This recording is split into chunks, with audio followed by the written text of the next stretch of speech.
Aujourd'hui, je vais vous parler de ma façon de compter mes rangs lorsque je tricote.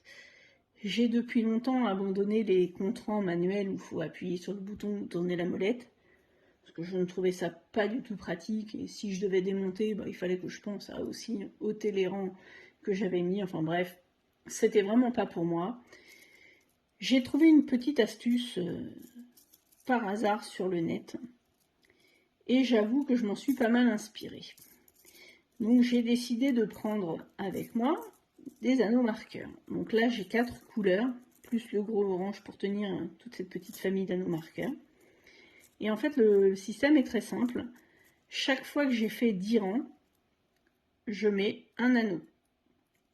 Donc j'ai 4 anneaux orange, 40, le 50e, je mets un anneau vert et je repars. Donc 60, 70, 80, 90, 100, 150, 200. Arrivé à 200, je remplace, je mets un anneau mauve et je continue ainsi jusqu'à mes anneaux bleus en fait.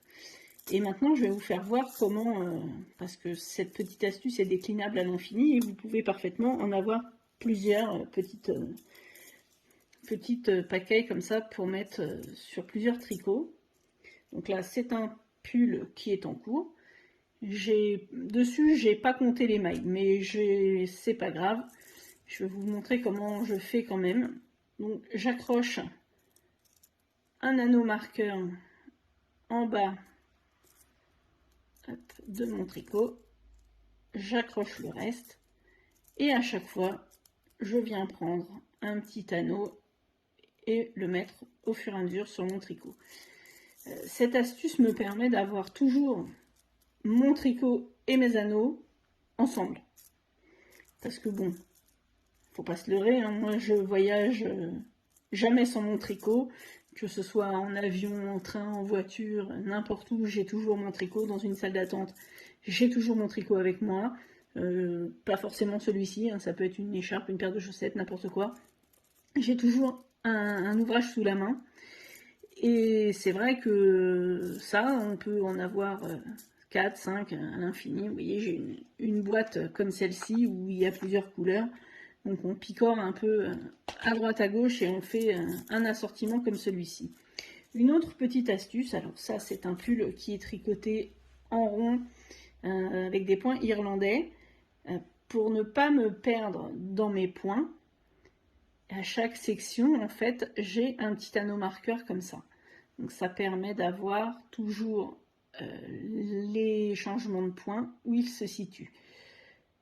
Pour les rangs, la fin et le début du rang, enfin, le début du rang plutôt, j'ai un anneau marqueur comme celui-ci.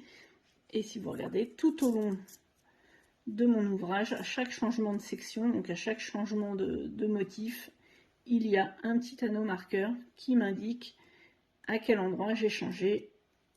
Celui-là, il est pris dedans. Hop.